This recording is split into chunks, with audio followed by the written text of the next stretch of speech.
Halo guys, kembali lagi di channel Mas Raka dan Dek Rafa. Jangan lupa komen dan subscribe. Di bawah pohon jauh di dalam Gunung Tianmo, Penatuacu masih perlahan memulihkan kesadarannya, sementara Zuo Xuan tampak sedikit bosan, memainkan pisau emas di tangannya. Pada saat ini, kedua jurumudi kembali, tetapi mereka tidak membawa orang lain dari Demon Sealing Alliance. Melihat pemandangan ini, Penatuacu mengerutkan kening dan berkata, "Apa yang terjadi dengan kalian berdua? Apakah tidak ada orang di bawah komandomu?" "Elder Chu, kami menerima slip giok dari pemimpin aliansi, silakan lihat." Seorang jurumudi menyerahkan slip giok itu kepada yang lebih tua. Penatuacu mengambil slip giok, sinar kesadaran spiritual menembusnya, dan dia langsung melihat informasi di slip giok. "Setelah melihatku, alis Penatuacu langsung berkerut. Paman Chu, apa yang ayahku katakan?" Zuo Xuan bertanya dengan rasa ingin tahu. "Sepertinya di Gunung Tianmo, kita tidak punya cara untuk menghadapi Chen Ping. Sekarang seluruh Gunung Tianmo tidak mengizinkan perkelahian pribadi. Beberapa klan iblis besar di Gunung Tianmo telah mencapai kesepakatan dengan sekte sekitarnya. Orang-orang ini memanfaatkan terbukanya medan perang antara dewa dan iblis untuk mendapatkan keuntungan. Demi keuntungan mereka sendiri, mereka sebenarnya bekerja sama dengan pembudidaya iblis. Sungguh tidak tahu malu," kata Penatuacu dengan nada meremehkan. Tetapi setelah mengatakan itu, Penatuacu langsung menjadi sedikit malu. Bagaimanapun, apa yang dilakukan aliansi penyegel iblis sekarang adalah bekerja sama dengan para penggarap iblis di belakang mereka. Hanya saja orang-orang ini telah membawanya ke meja perundingan.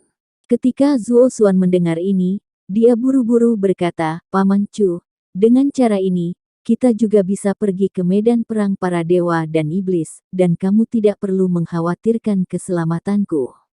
"Tuan, mereka baru saja mengatakan bahwa pertempuran pribadi tidak diperbolehkan di Gunung Tianmo, tetapi mereka telah memasuki medan perang para dewa dan iblis. Tidak ada yang bisa mengendalikan orang lain, dan pasti akan ada perebutan berbagai harta karun. Tapi aku bisa mengajakmu melihatnya, tapi kamu tidak boleh masuk. Jika kamu membuat kesalahan, aku tidak bisa mengikuti pemimpin aliansi untuk menjelaskannya." Penatuacu tahu bahwa orang-orang ini dapat mengendalikan pertempuran pribadi di Gunung Tianmo, tetapi setelah memasuki medan perang para dewa dan iblis, tidak ada yang bisa mengendalikannya. "Oke, ayo cepat pergi. Lagi pula kita tidak bisa berbuat apa-apa di Gunung Tianmo. Saat Chen Ping meninggalkan Gunung Tianmo, belum terlambat bagi kita untuk mengambil tindakan." Zuo Xuan tidak sabar untuk mulai mendesak. Melihat ini, Penatuacu tidak punya pilihan selain membawa Zuo Xuan ke Sekte Suanyin. Sekte Suanyin ini adalah sekte pembudidaya setan terbesar di Gunung Tianmo. Sekte Suanyin selalu menjadi sekte pembudidaya setan besar jauh di dalam Gunung Tianmo.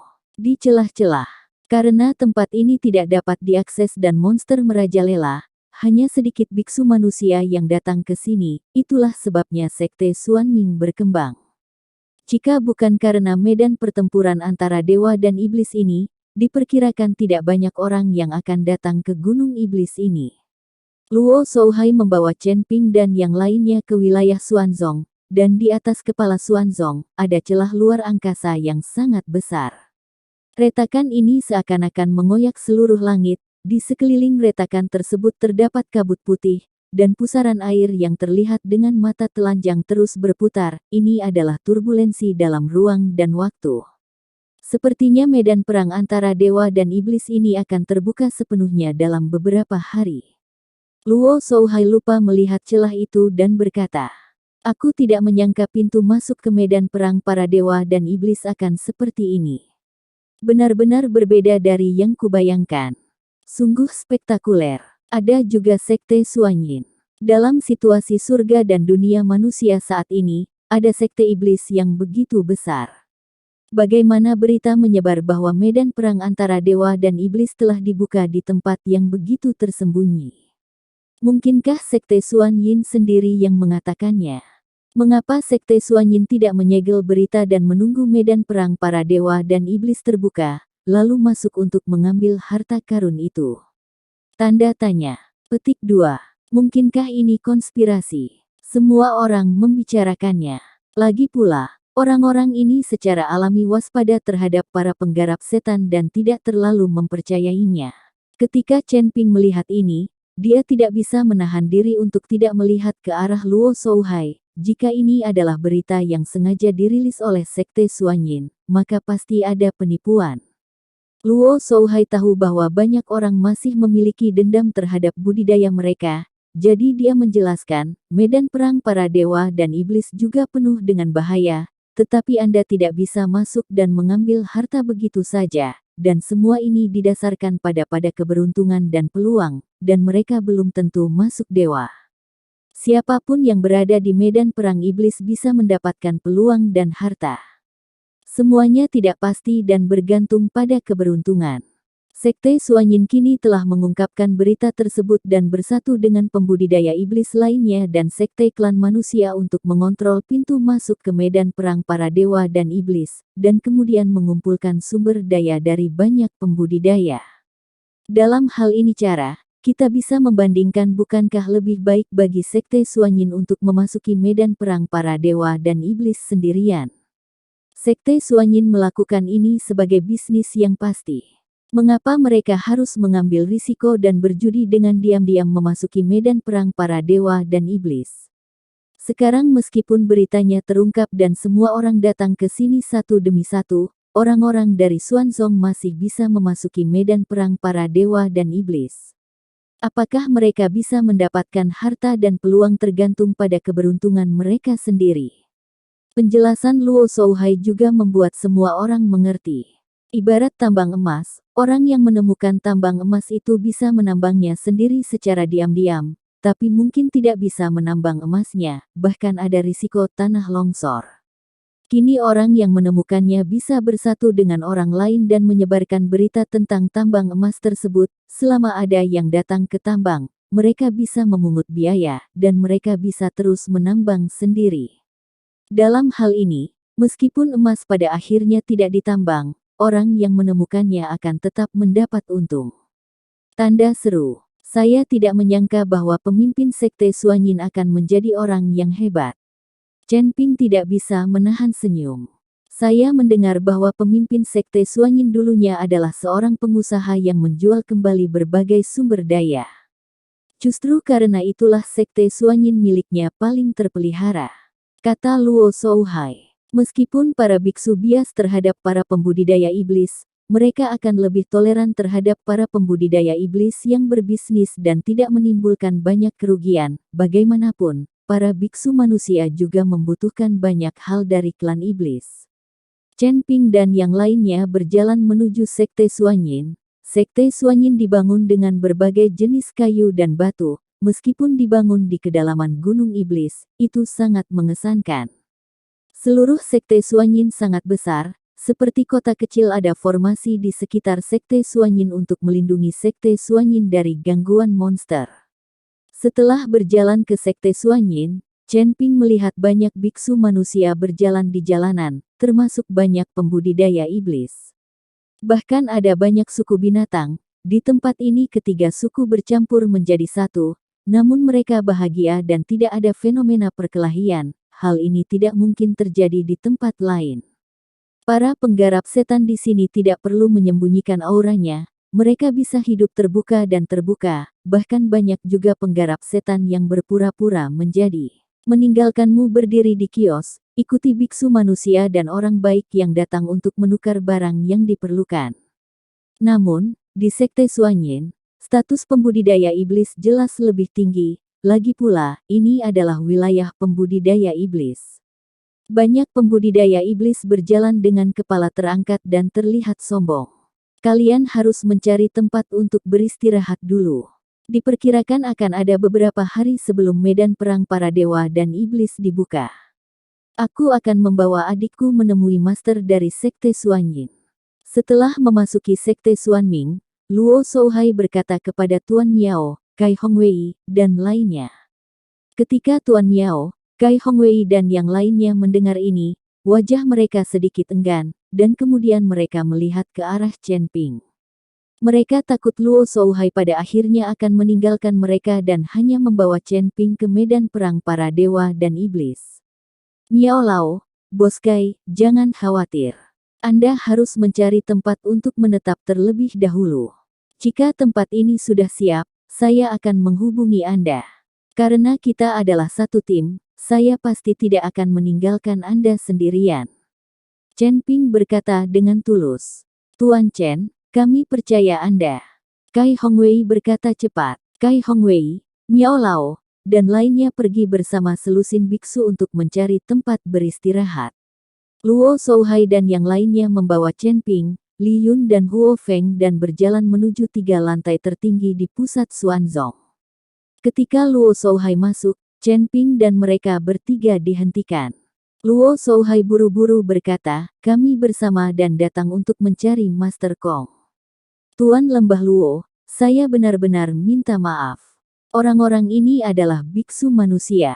Mereka harus memiliki token dari beberapa sekte besar di wilayah Gunung Tianmo untuk bisa masuk. Mereka bukan penggarap iblis. Kamu bilang mereka bersama. Membawa mereka masuk adalah melanggar aturan. Penjaga itu berkata dengan sangat sopan. Masih ada aturan seperti itu. Luo Souhai tercengang. Ya, ini keputusan baru yang dikeluarkan oleh penguasa istana kita.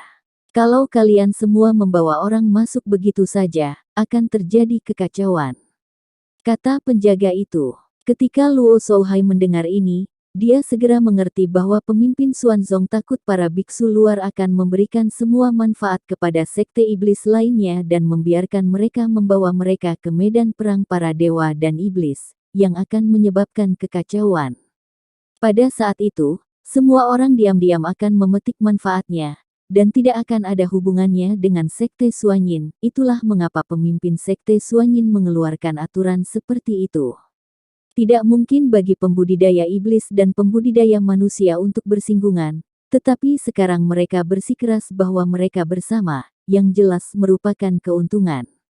Chen Ping juga mengerti apa yang dimaksud Xuan Mingzong, jadi dia berkata, Tuan Lembah Luo, kami tidak akan masuk. Adapun untuk memasuki medan perang para dewa dan iblis, Anda tidak perlu terlalu menuntut. Anda perlu membayar sumber daya, dan kami hanya akan memberikannya. Chen Ping sekarang memiliki banyak sumber daya di ring penyimpanan. Ketika dia berada di kota Huanglan, dia mendapat banyak rumput peri dan sejenisnya dari rumah Yao Zun. Sedangkan untuk koin roh, Chen Ping juga memiliki banyak koin roh, dan Ji Yun, generasi kedua yang kaya, memiliki lebih banyak koin roh. Baiklah kalau begitu, aku akan membiarkan Xiao Xi dan Xiao Dong tinggal bersamamu untuk berkeliling, dan aku akan pergi dan memikirkan semuanya terlebih dahulu. Luo Souhai meminta Luo Zi dan Stone untuk tinggal bersama Chen Ping dan yang lainnya. Bagaimanapun, ini adalah wilayah para penggarap iblis, dan status mereka sebagai penggarap iblis bisa lebih tinggi. Tuan Chen, izinkan saya mengajak Anda berkeliling. Sekte Xuanyin ini juga memiliki banyak hal baik. Banyak pembudidaya iblis dari Gunung Tianmo datang ke Sekte Xuanyin ini untuk membeli dan menjual barang. Jin Dong berkata pada Chen Ping. Sekte Xuanyin telah menjadi pasar bagi beberapa sekte iblis besar di wilayah Gunung Tianmo. Lagi pula, para pembudidaya iblis memiliki status khusus. Anda dapat pergi ke kota biksu manusia sesuka hati, tetapi jika Anda diketahui sebagai seorang pembudidaya iblis, itu akan menjadi bencana. Jadi para pembudidaya iblis ini menjualnya satu sama lain. Dan Sekte Xuanming ini telah menjadi pasar, memungkinkan para pembudidaya iblis dari Gunung Tianmo datang ke sini untuk berdagang, dan Sekte Xuanming menerima sejumlah keuntungan darinya. Chen Ping mengangguk dan mengikuti Jin Dong dan Luo Xi bersiap berkeliling. Tetapi ketika mereka baru saja meninggalkan gedung berlantai 3, mereka melihat seorang lelaki tua berjalan ke arahnya, berjubah hitam. Chen Ping tahu siapa orang itu tanpa melihat wajah orang lain. Melihat orang itu datang, Jin Dong dan Luo Xian pun buru-buru menyapa. Orang yang datang tidak lain adalah penatua hantu Gunung Setan, Meskipun penatua hantu Gunung Setan hanya satu orang, dia terkenal di Gunung Tianmo dan bahkan daerah lainnya. Aura penatua hantu Gunung Iblis selalu berubah, jadi dia sering berjalan di antara biksu manusia dan identitasnya tidak pernah ditemukan. Hal ini juga membuat penatua hantu Gunung Iblis jauh lebih berpengetahuan tentang berita di berbagai domain dibandingkan para penggarap iblis lainnya. Ketika hantu Gunung Iblis melihat Chen Ping, wajahnya penuh kegembiraan. Ia berharap kunjungan Chen Ping ke Gunung Tianmo dapat memancing iblis angin keluar, sehingga ia dapat bertemu dengan leluhurnya. Chen Ping memandang hantu Gunung Iblis tua di depannya dengan keterkejutan yang mendalam di matanya. Dia menemukan bahwa aura penatua hantu Gunung Iblis jauh lebih kuat. Pada saat ini, kekuatan penatua hantu Gunung Iblis mungkin tidak lebih buruk daripada penatua Miao.